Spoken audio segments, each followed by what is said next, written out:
Hello friends, it feels like it has been a long time as I was away for about a month, and with the help of YouTube scheduling, I can still post videos while I was away.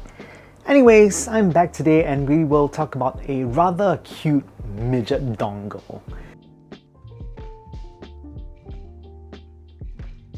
Kiwiears has delivered a dongle to complement the rest of their IEM lineup with the brand new Allegro. Naming the Allegro is pretty apt as it is a cheerful and accessible midget of a dongle. After all, size does not matter, but how you use them. There isn't too much to say about the unboxing as it comes in a tiny black box with the design of the dongle plastered on the center. Tossing the cover aside, you then find the literature as well as the dongle itself, and below that is a Type-C to C cable. Really, that's all, so there isn't really much in it anyways.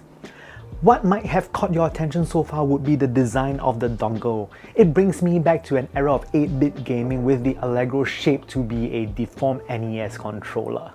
I really like this compared to the boring USB thumb drive designs that most dongles are shaped after these days. It just injects a bit more character and fun to a sea of boring designs. A missed opportunity here would be to use the A and B buttons for the volume control, as that will make it a lot more fun.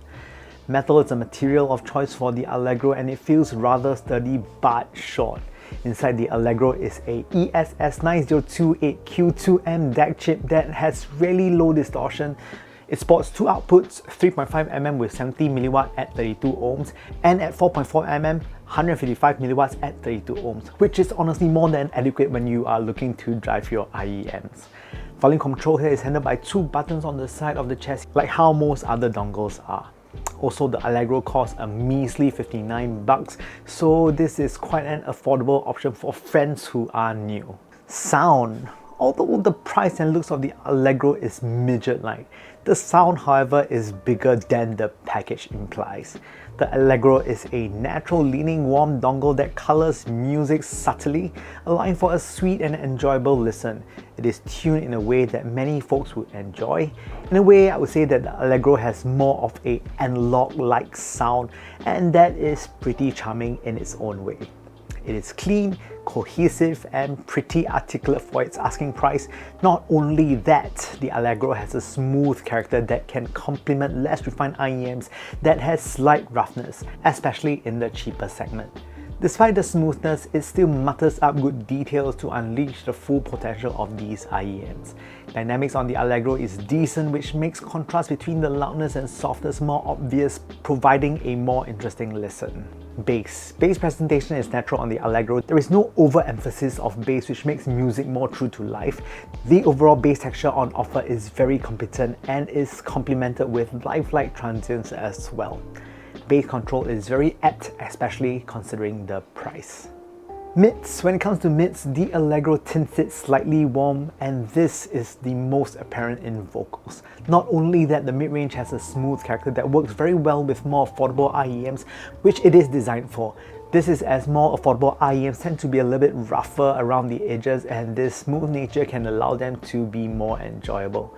Separation is decent considering the price. Details are also good for the price, but in all honesty, these are not giant killers. Treble extension. Treble extension is average on the Allegro but still maintains a smooth, easy-going nature. This can help those slightly brighter and rougher sounding IEMs to be more palatable. It isn't the most airy out there, but remember, these are $59. I like how forgiving they are and tend to synergize well with most IEMs out there in the market. So next up, one comparison versus the Colorfly CDA M1P. Now, the Colorfly CDA M1P is another budget dongle from Colorfly that is just released just a few months prior to the Allegro. The M1P boasts a more solid build quality compared to the Allegro, with the M1P chassis feeling particularly sturdy. I feel that the M1P has a slight edge when it comes to resolution compared to the Allegro, but this in turn makes it a little bit more unforgiving. So choosing between this and the Allegro is really the question of, do you want the truth or do you want to live in a fantasy? Now onto the segment where I talk about what I like and what I do not like about the Allegro. Firstly, with what I like about the Allegro. I like the smooth nature. It is basically great for days where I do not want to be too critical with my music. I also sometimes just want to enjoy a warmer tone. And here is what I'm not a big fan of the Allegro. So I'm not a fan of the volume intervals of the physical buttons of the Allegro. It always feels like I need to press it a million times when I want to increase the volume to an acceptable level. And this is my recommendation. So is this a dongle a must buy, should buy, consider, or only give it to your enemies? I think this dongle is one that you should strongly consider, almost linked to must buy, especially when you are coming into the hobby very fresh, because this will really work well with cheaper IEMs where they tend to be a bit rougher. So its smooth nature will complement that very well and give you a dynamic listening experience. And finally, in conclusion, if you are looking to get a first dongle and you are already familiar with Kiwiears, I think that this is a very good option as it will synergize with other Kiwiears products such as the Kiwiears Quintet, which can really benefit from the characteristics of the Allegro. The Allegro at the end of the day is a very competent dongle and will suit the IEMs of new users quite well. With that said, I hope you liked this week's episode of the Super Chong Super Audio Show. It's great to be back. If you like what I'm doing, please feel free to support me with a like and subscribe. Thank you guys so much, and I really hope to see you guys soon. Oh yes, by the way, CanJam Singapore is coming right up the corner, so if you're in Singapore and will be at CanJam, do feel free to drop by and say hi. With that said, I hope to see you guys very soon.